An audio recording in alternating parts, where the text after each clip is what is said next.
Vulnerability is actually what connects us to each other and allows us to feel a realness in a relationship and see, oh, they're just like me.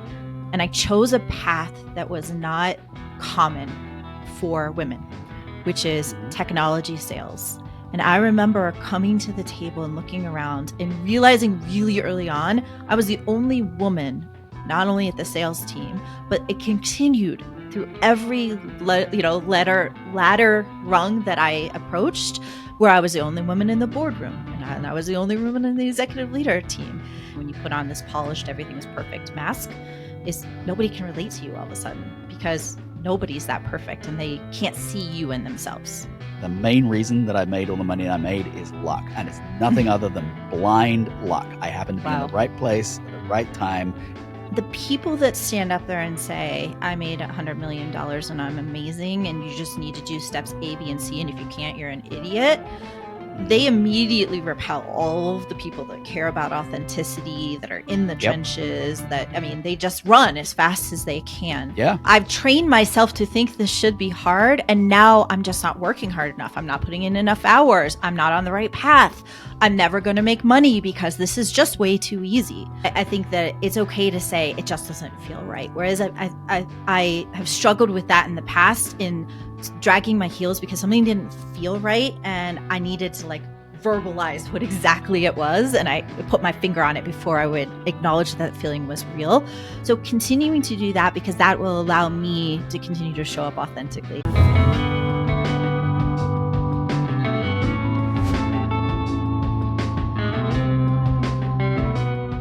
Hi, everybody. Welcome to the show. And today, I just want to start off with a very brief story. Back in 2023, the company that I run, Billion Minds, was accepted into Techstars Workforce Development Accelerator. And as part of Techstars, for those of you that are not familiar with it, Techstars is an organization that invests in startups and then provides a whole bunch of resources to startups to help them thrive. And as part of the process with Techstars, they have something that I think formally is known as mentor magic, but internally people refer to it as mentor madness, because you get to meet an extraordinary number of mentors over the course of a few days. In my case, I think it was about 80. That's 80 mentors over the course of about a week. And then during that process, the idea is that you tell them a little bit about your business. They tell you a little bit about your approach, and then you find some mentors that you're going to be working with over the course of the time that you're working extensively with Techstars. You spend maybe an hour a week with the mentor going through every single aspect of your business. Now, before I did that Techstars process, I'd been involved in mentoring myself, both as a mentor and a mentee, fairly extensively, and I thought I knew what good mentoring was. And then I met today's guest. Today's guest is Shannon Plumb. She was one of those mentors, but not just one of those mentors. Shannon is globally recognized as being one of the best mentors around. And from that moment, I realized what the difference was between like a good mentor and an amazing mentor. And also from that moment, I thought I'd love to have Shannon at some point on the podcast. And today, here she is. So welcome to Humanity Working, Shannon. Thank you so much for having me. I'm blushing a little at that introduction. I'm sure you've heard it all before, Shannon. I'm sure you have. Anyway, but to give you a very brief indication of Shannon's bio, she has been working in the field of, if you like, of advising people for several years, and she is now the founder and CEO of PURL Advisors, which gives her an opportunity to work with people across all different domains and help them to really lead authentically in their businesses. We're going to be talking a lot today about that concept of authenticity. We're going to talk a great deal about how you go about living authenticity yourself as a leader, but then also how you can help others with it as well. She's got over 20 years of experience scaling businesses across industries, from Fortune 500 technology transformations to startup acquisitions. And she serves on multiple advisory boards and is the founder of the Real Tea newsletter, which we'll include a link to in our show notes here. So, Shannon, I want to really start with that concept of authenticity. The term, before we even get into it with regard to leadership or anything else, the term itself is something that you hear constantly these days. We often hear that we're now in the age of authenticity, and authenticity is the currency through which the world works, and all of this kind of stuff. People are being judged positively or negatively depending upon the amount of authenticity they display. But so are companies, brands, the entire economy to a certain extent is driven in some ways by this almost I don't know, ephemeral thing called authenticity. So I'd love to understand from you what you think about that, but then also what authenticity really means for you. Yeah, I struggle with it. It's almost become jargonized, where it's just Mm-hmm. like everyone uses it and they all have different definitions of what it means. So this is a great first question to start with. When I think about it, and I tried really hard to think of another word that captured it, and that's the problem. We don't have enough words Yeah. in our English language to actually capture the essence of what this is. But when I think about it, it means that you're real, that you're human, that you show up to conversations genuinely wanting to help the other person that you're engaged with achieve more, be better, and that you're leading with the trueness of who you are and what you feel, meaning that you're not putting on masks, you're not playing a game, you're not playing the politics. So there's a little bit of vulnerability in there. There's a lot of realness in there, and there's a lot of just genuine curiosity, and tuning into what makes you unique in this world and leaning into that. What strikes me about that answer is that it's sort of new and old at the same time.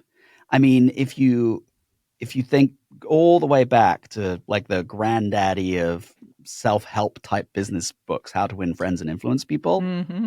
it's in there, isn't it? I mean, It is. the idea is that not that you pretend to be interested in the other party, but you actually are, Mm-hmm.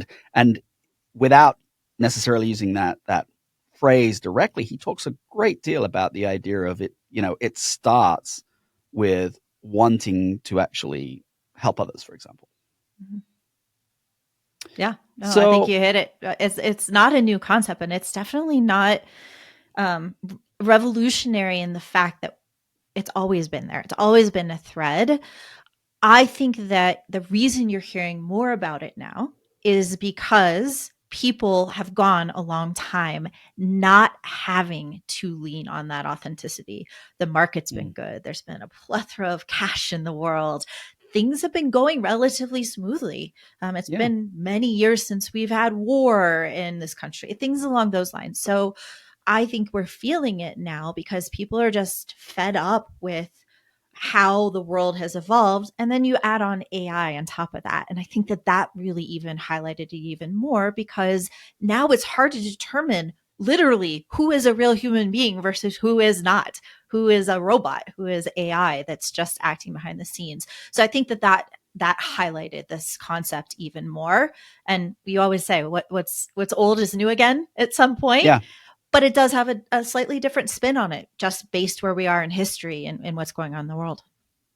And I suppose another factor, of course, is social media Mm. and the fact that social media allows us to feel more directly connected to the people associated with the brands that we like or dislike, right? So Yeah. It's a it's good point. one of the unusual things for leaders is that um, it was very possible to be a kind of anonymous leader of even quite large organizations. And there's that degree of anonymity, or there's a degree of anonymity which is now lost, and people will, as I say, sometimes make purchasing decisions based Mm-hmm. on the qualities that they determine to be of a leader, how that leader would present themselves in a 1 minute TikTok video, for example. That's got to be challenging, especially for leaders that are accustomed to presenting themselves in a very polished way, and realizing that the polish doesn't necessarily work in the way that it once did. Yeah, I think that's a good point. I think that what we've done is highlight the ability to be vulnerable, to show the imperfections, and I think that's a good thing. There is obviously no one in this world that's perfect, and I even hate the idea of perfection because it's just so elusive and never can be achieved. And so that vulnerability is actually what connects us to each other and allows us to feel a realness in a relationship and see, oh, they're just like me. Okay, Mm, I can relate to that. I can relate to that. I do think there is one struggle with social media still, which is most of the time people only put their best days out there. yeah. And I am starting to see a slight change on platforms like LinkedIn, where people are sharing the hard news, the layoffs, the things that aren't going well. Um, but it still feels vulnerable and a little bit scary for a lot of people. So there is still this mask of all social media is presenting everything in their best light. And that food picture that you see on Instagram is perfect, but they probably used AI to make it look that way. That's not really how it came off the stove. And so there's this idea of what we see is not really real as well. And so I think that's why you see even more people leaning into in person events and conferences and sitting around a table with each other, because that is real. We can touch it, we can feel it, we're there physically. And so we don't have to guess where the AI or machine takes over, where the masks come on or off. We can see it in real time. Yeah, it's interesting. I've just started. I think I don't. We'll see how far this goes, but I've just started speaking to recruiters inside organizations who are returning to in-person interviews, even for more junior roles, at quite significant additional cost for them, especially when they're talking to people that are, potentially all around the country. And even if the role itself is remote or hybrid, they're sometimes saying, "Okay, I want you to come for an in-person interview for this role." In part, it was because they were not sure as to whether any or all of the answers were being prompted by AI, and how much of the real human that they were actually getting in the interview process. So we're definitely wrestling with this. I You see all the time this idea of like, how do I present my authentic self while getting the efficiencies that I want to get from, for example, AI. Mhm. And of course, as AI gets better, we're losing, I think, a little bit the ability to be able to instantly filter out what's AI speak and what isn't AI and what isn't AI speak. But Yeah. we're feeling it in terms of a slight too much polish, a slight lack of authenticity from the people that Mhm. we're speaking to. And I know a lot of organizations are struggling with that. Yeah.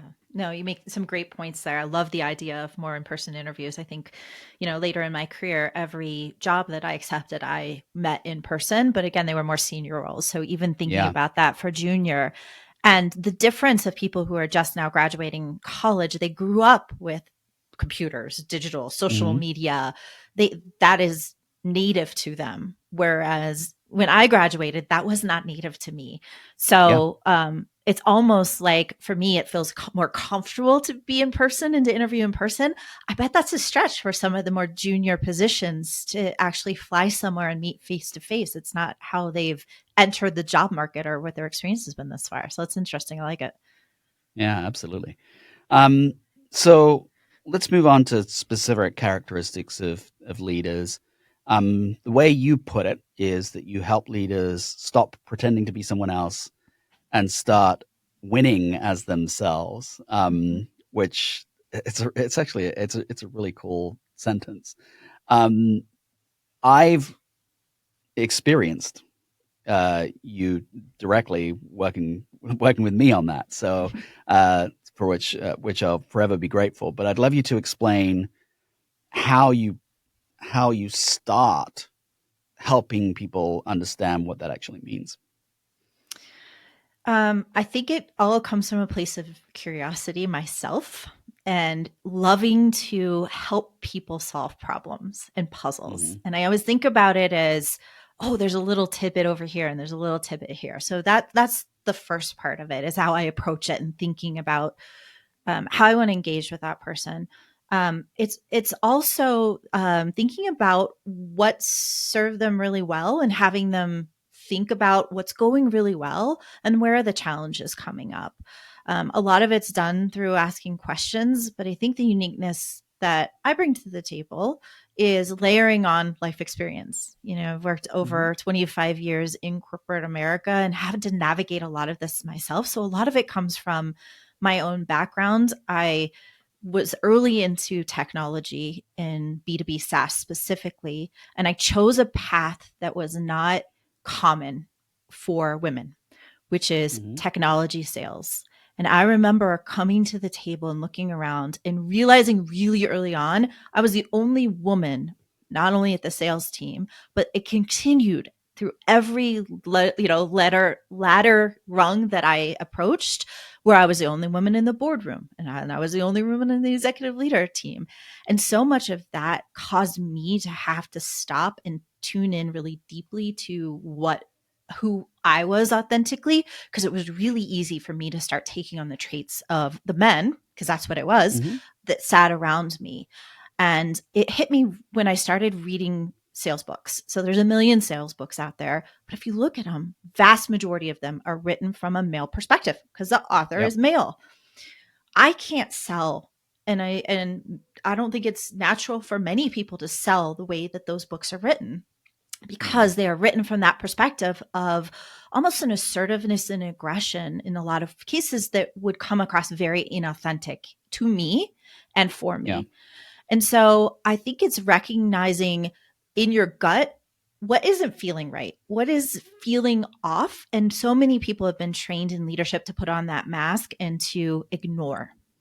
And so the first thing I work with people is asking questions like, what isn't feeling right? What are things you're questioning? When do you get those like butterflies or that like gut feeling that something's off? And it might sound kind of out there and esoteric, but it's really true that your body reacts to what is real to you and what is not. It reacts to when things feel good and when they don't. And so that's the first sign I think of that people start paying attention to, and just noting that. And from there, it's coaching. Okay, what would feel better? What about this doesn't feel good?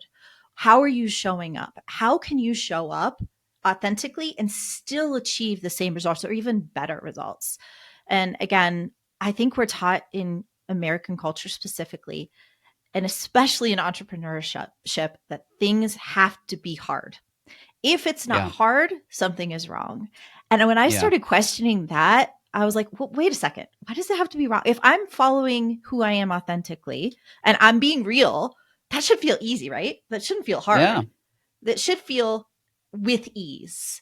And easy is probably the wrong word, because that makes it seem like you don't have to put any work into it, which is not true at all. Hmm. Sometimes you have to do extra work. But when you get into the ease of it, when you get into the flow of it, and when you are following what your instincts are telling you and what's really important to you, it does go with ease. Things do go with flow, and you're not a salmon swimming upstream any longer. The waves carry you, the current carries you. And so that's what I help people tune into. And that looks a lot of different ways. It's not just, how you show up in the boardroom. It could be how you interact with your peers, how you're leading your Hmm. team. Are you showing them it's okay to be vulnerable? Back to our, earlier Yeah. conversation. Are you sharing your mistakes and saying, I don't know what the answer to this is. Let's come up with this together. All of that builds stronger human connections because they see you as a real human being and they can relate to you. And I think that's the most important thing that's missing when you put on this polished, everything is perfect mask is nobody can relate to you all of a sudden because nobody's that perfect and they can't see you in themselves. It strikes me that there's a lot to break through, though. Mm, We often talk on this podcast about the I didn't get where I am today problem, mm, and for British people in our audience that actually that are of a certain age that will actually mean something specific to them. There was a very, very famous sitcom in the 1970s. I recommend it to anybody if they can get their hands on it. It's called The Fall and Rise of Reginald Perrin. And the in the sitcom, there's a boss in it called CJ, and about every third word when he's asked to do something, his response is, I didn't get where I am today by doing X, or I didn't get where I am today by doing Y. And it could just be simply like, would you like to sit in this chair, CJ? I didn't get where I am today by sitting in that chair, that kind of thing. So they were increasingly more ludicrous, but mm-hmm, what it was trying to do was to articulate this idea of a very, very fixed approach to what was right and what was successful. And it was what that human had done, that senior human had done previously. mm-hmm, And of course, the challenge is here that that's twofold, right? You've got the senior people inside the organization who have an opinion as to how things should be done because they've done them, right? And it worked right. for them. And they're proselytizing that type of viewpoint. But then also, particularly when you're working with some older folks, I would imagine it's personally difficult to break out of that, right? So comes back to that the comment that made earlier about the idea of being very polished in front of a camera and Mm, having certain production values and running everything through a press team and all of that kind of stuff. Those things have been those behaviors, behaving in a certain way for people that have got to a certain level have been associated with success. mm-hmm. So how do you even start the process of breaking through that to the point where they're open enough to go, you know what, I'm going to try this a little bit of a different way? Yeah, I think the thing that you just nailed down is someone who would not be my ideal client. Yeah. Because I think the first thing that I look for is somebody who's open and realizes that what got them there isn't going to get them to the next level and that Mm-hmm. they are willing to put the work in and be introspective and be open to exploring other possibilities of how they show up.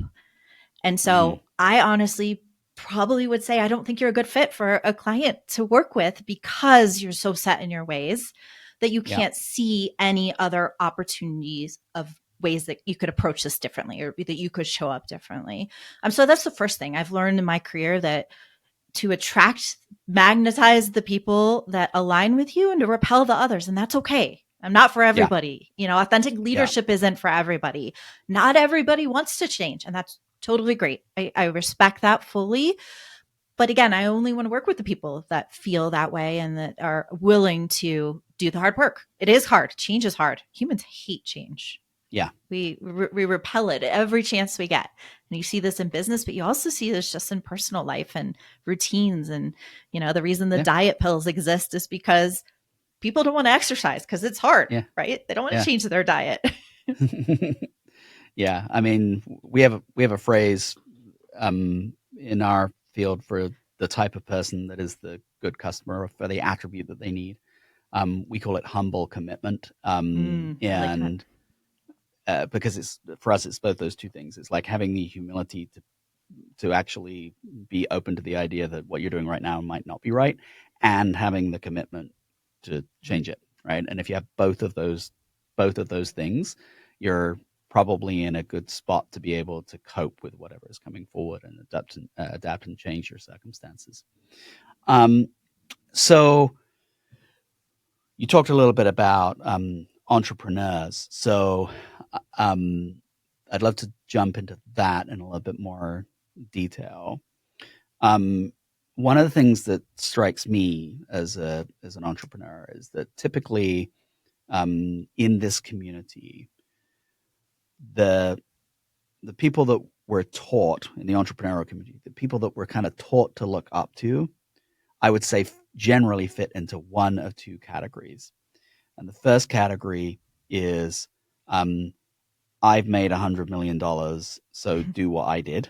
Mm-hmm. And then the second category is I've made $100 million, and in the early part of that, I struggled a lot and nearly went under, and so you can resonate with my story. But now I made $100 million, so do what I did.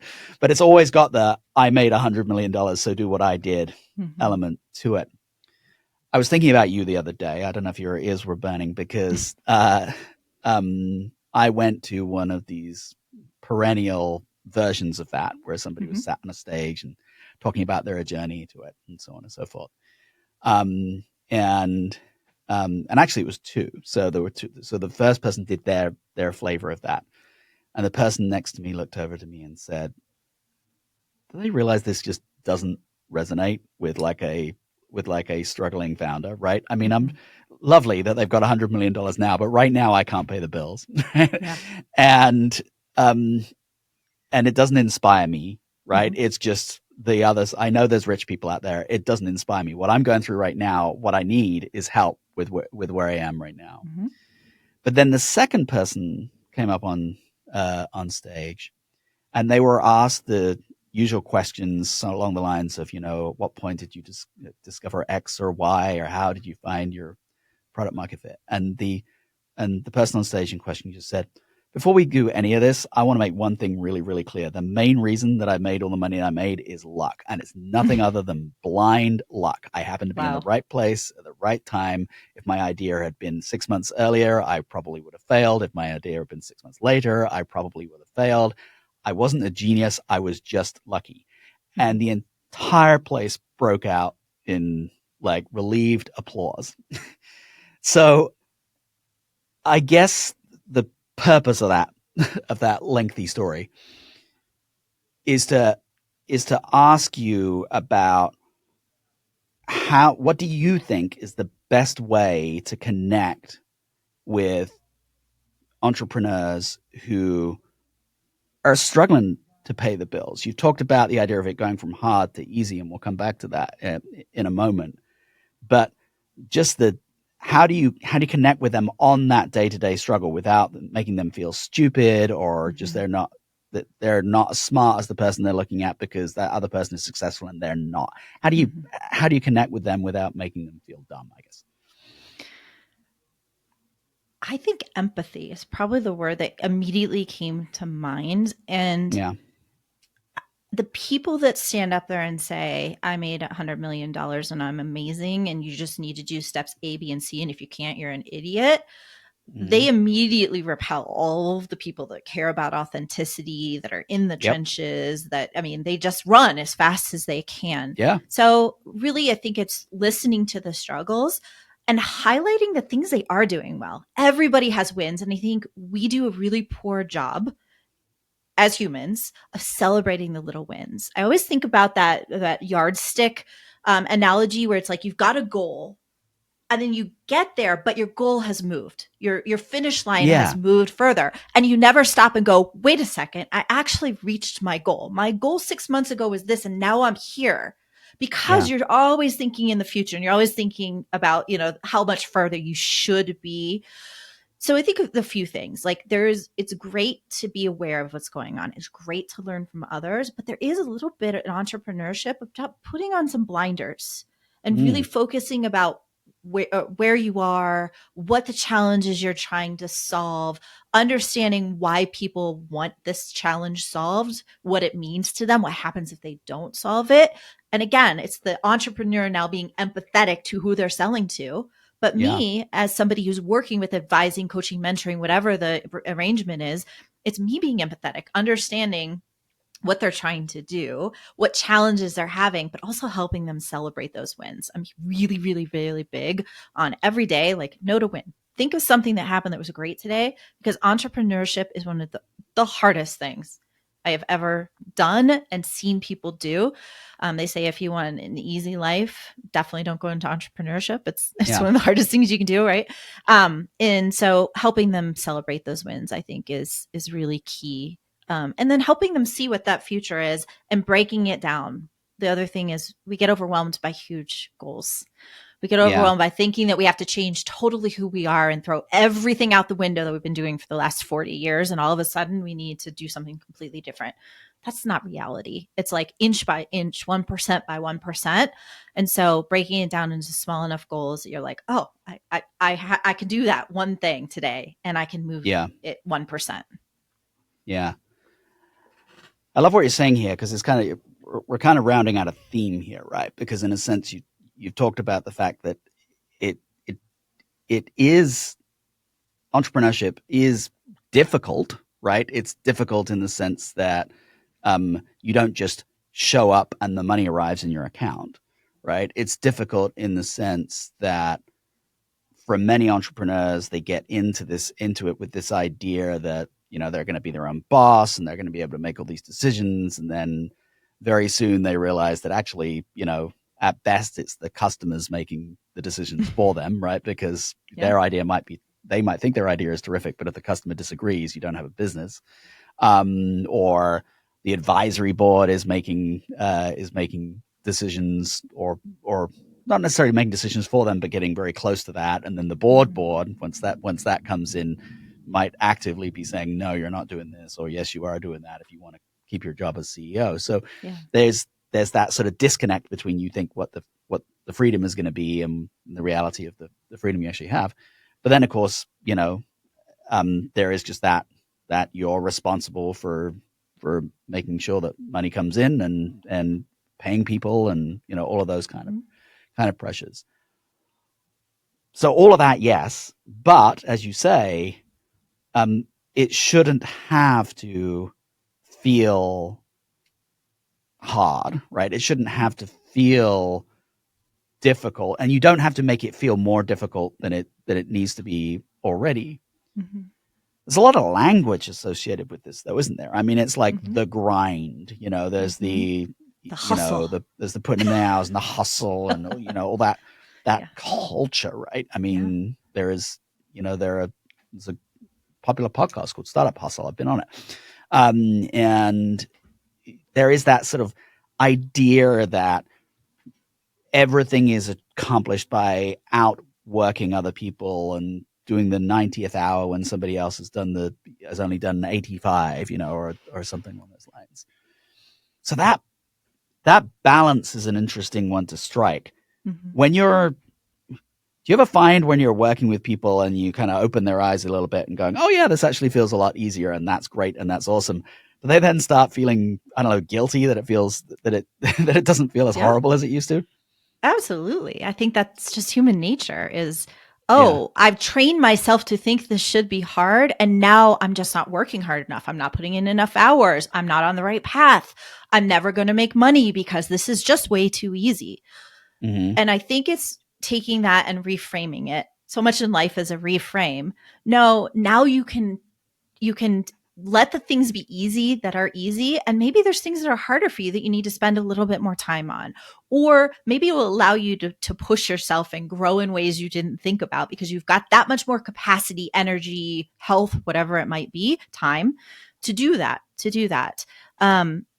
it is a balance. And I think it is kind of a mind warp when you think about it, because we're all trained to think that it's got to be hard. And when I came to that realization that it doesn't have to be hard, my life became so much more enjoyable. And I'm not saying I don't go back into it and be like, I'm not working hard enough. And there are times I'm working, working late at night and getting up early. Of course, it's not going to be easy, but it should be with ease. And I think that, you alluded to something, which is also finding something that brings you joy, your why. Like, you don't start a business as an entrepreneur without understanding a really deep why and why you want to do it that kind of supersedes anything else in your life. It is that meaningful and that driving to you, that why, that you're going to be willing to do the hard things to get there, but it doesn't mean that you have to become a different person and that you have to put on an act while doing it. Yeah. And I think that's the key.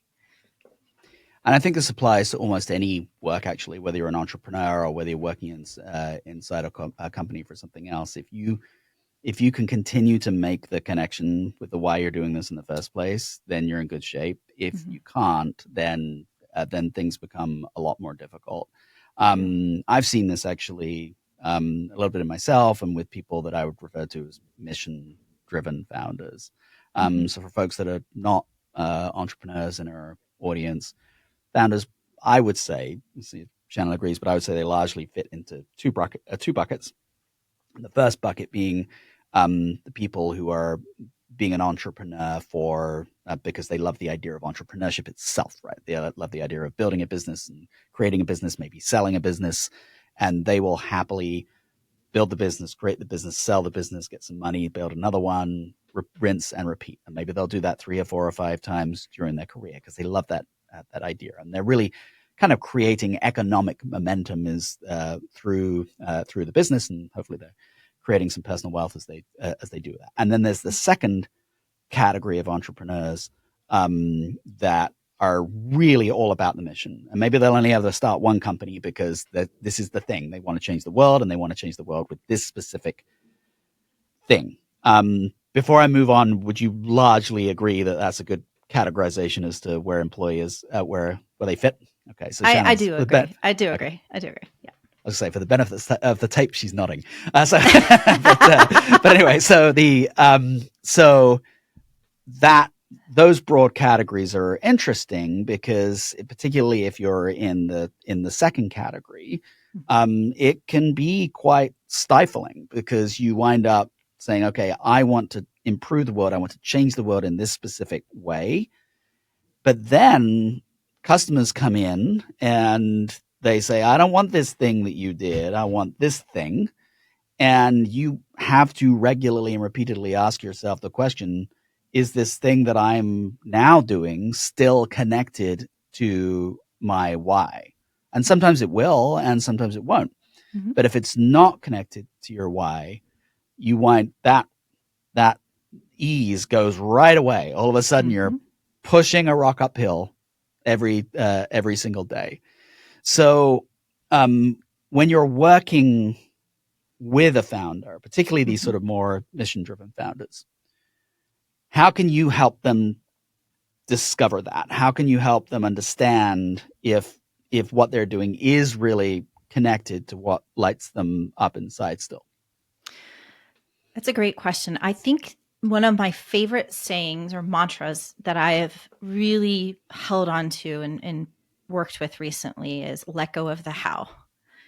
And helping people see that how they get there is independent of their why.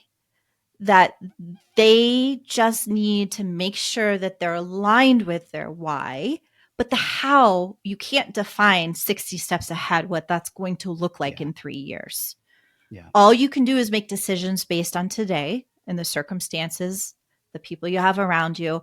And remembering, as an entrepreneur, if someone comes in as a customer that tells you have to do something that is not aligned with your why anymore, that as an entrepreneur, you have the okay, given your situation, of course, to say, I'm sorry, that doesn't align with the vision. And you can choose to let that customer go, right? They're no longer a great customer for you, and realigning around that.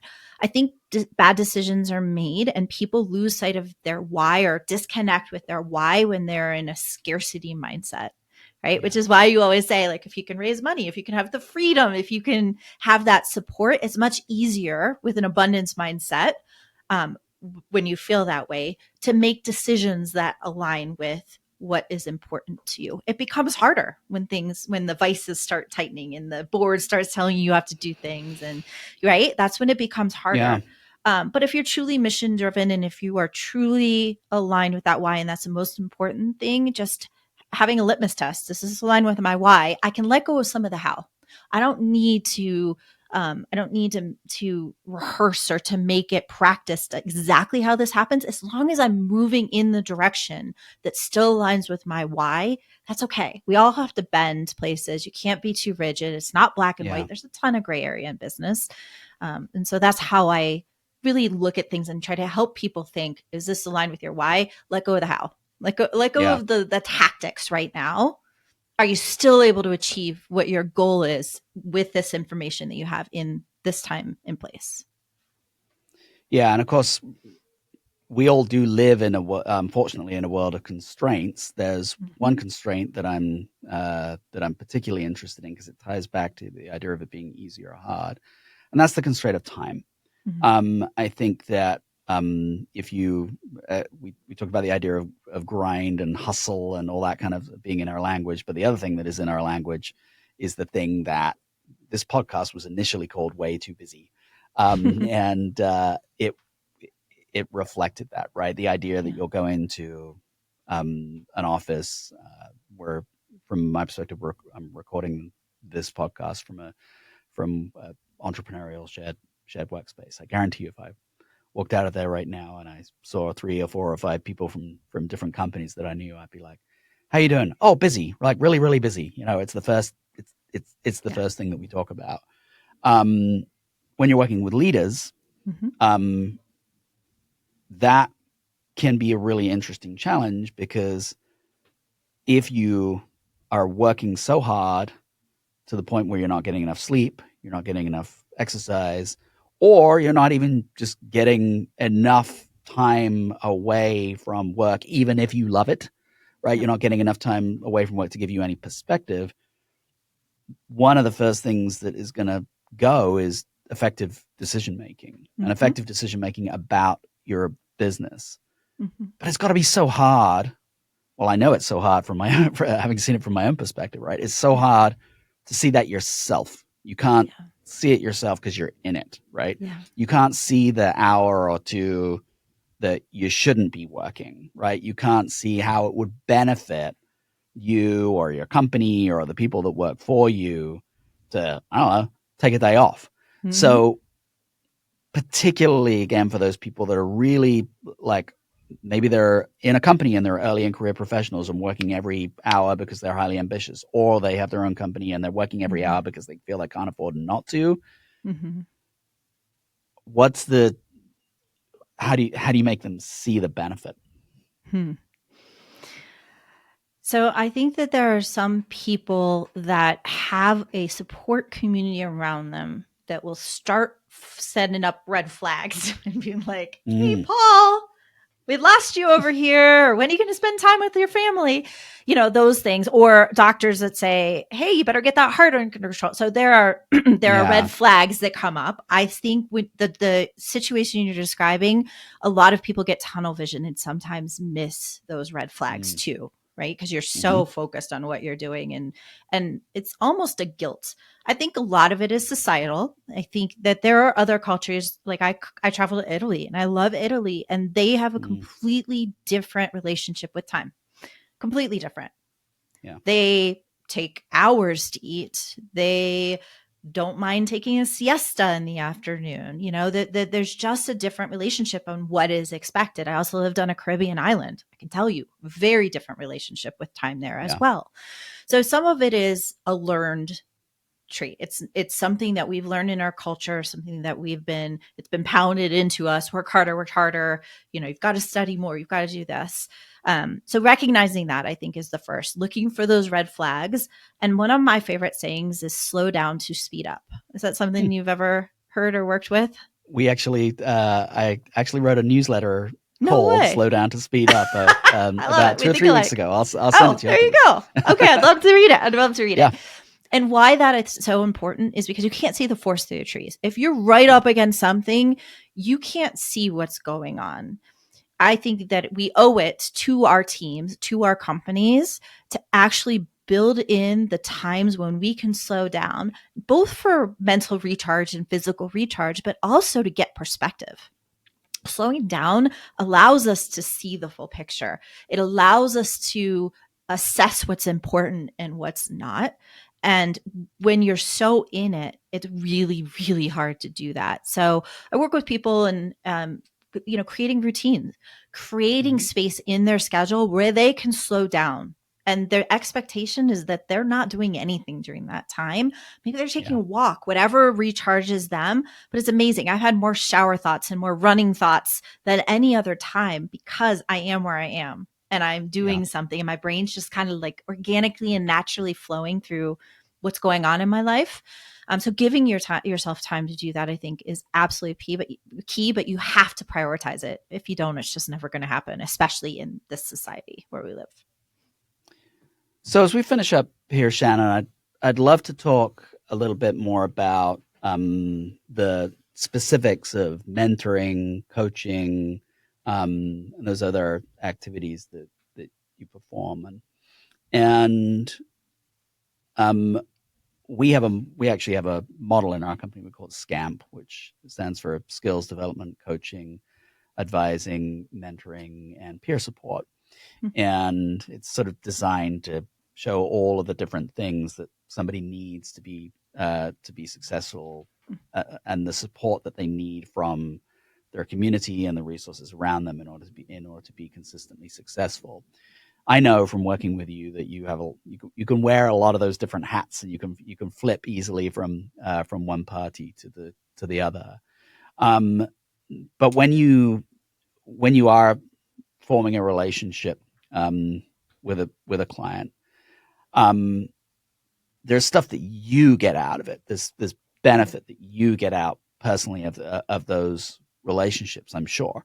So, how would you describe the joy that you find and the benefit that you get from wearing those hats and from helping other people thrive?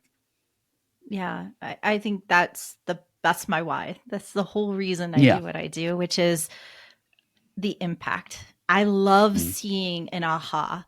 I love somebody suddenly believing that they can do it when 2 minutes ago they didn't think they could do it, or discovering their why, or just a little tweak that makes their life a little bit better. That brings me intense joy. And that was my entire career. My favorite part was leading teams because it's Mm. really a little bit therapy, a little bit psychology, a little bit just being a good human to figure out what drives each person, what's their why, and what are they missing to get them and help them get to that next level.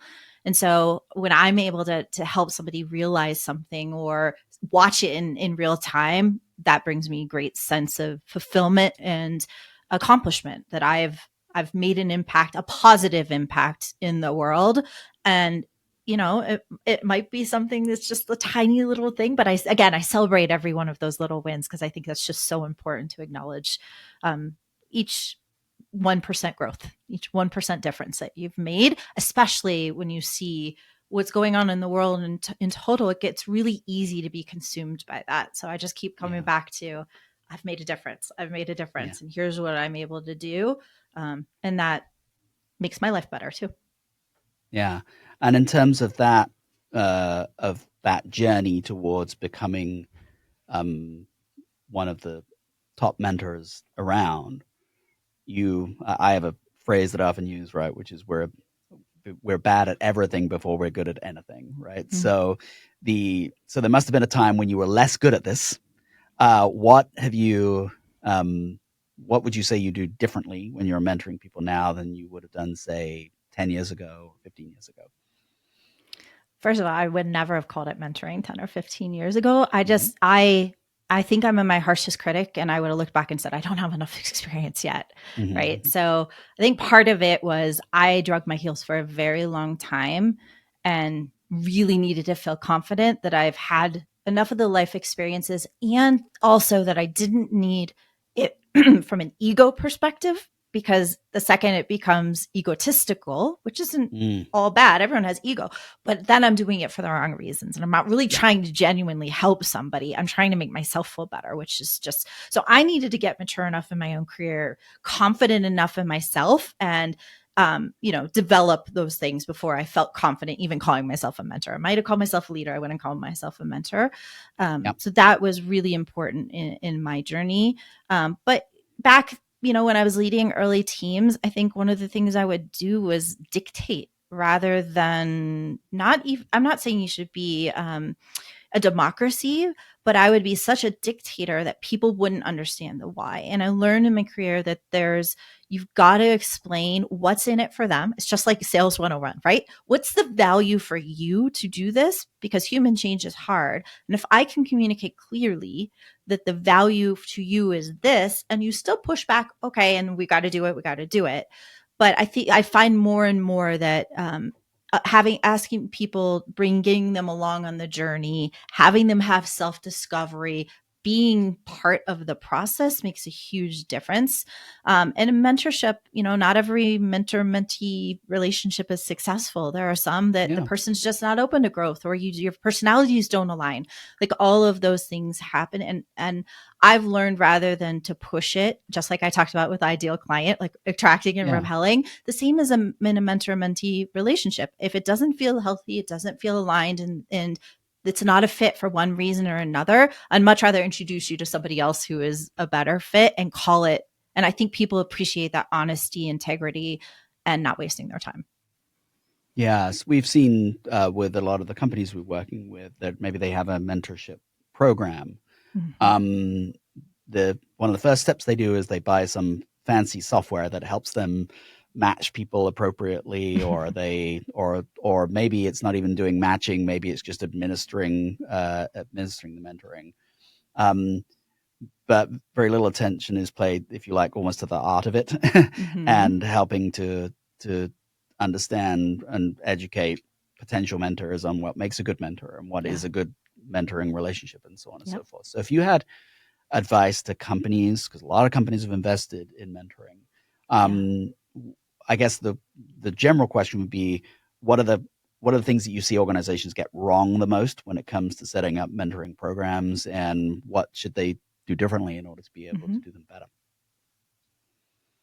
I think the thing that I see most often gotten wrong is dictating the outcome. Mm, Meaning they're investing in it thinking they're going to do X, Y, and Z, rather than investing in it for the fact that they want to give their staff, their employees, a place to up level themselves, to grow in whatever way feels most fulfilling to them. So when companies have a vision that we're going to achieve this return on investment from the program, it really defeats the purpose of the program, because each person's unique. And I never have the same conversation twice. It's not like I have a client that we have yeah, the exact same conversation with the client that's right after them. Every client is unique because we're all unique. And that authenticity, I think, is what is missing in most mentoring programs. Just acknowledging that each person needs something different. And you can't judge ROI on a certain outcome, or how this is going to look at the end. yeah. All right, last question for you. So you're in the field of helping people become their best, most authentic self. Um, what do you look forward 2 or 3 or 4 years? What do you need to work on, and what do you hope that your future self will do better than your current self does? Such a good question. I think that I need to work on continuing to trust my gut. I think Mm, I know that I have very strong intuition. And I have been trained, like so many other people, to tap that down. And something this work has given me is access to acknowledging how I feel, and that being okay, and not having to have a definition around what that feeling means. So yeah, I think that it's okay to say it just doesn't feel right. Whereas I have struggled with that in the past, in dragging my heels because something didn't feel right, and I needed to like verbalize what exactly it was, and I put my finger on it before I would acknowledge that feeling was real. So continuing to do that, because that will allow me to continue to show up authentically. That will allow me to continue to help the people in the best positive way, and to show up without that ego, and really give myself fully to whomever I'm working with, coaching, advising at that point in time to help them achieve their goals. Shannon, thank you so much. That's a perfect way to leave it today. And as a reminder, Shannon is the CEO of PURL Advisors. That's PURL. And I would, if you do not know Shannon, get to know her, because I can personally say that she's been enormously helpful to me, and I know that she's been enormously helpful to other people as well. So thank you so much for joining us today, Shannon. Thank you for having me. I enjoyed the conversation.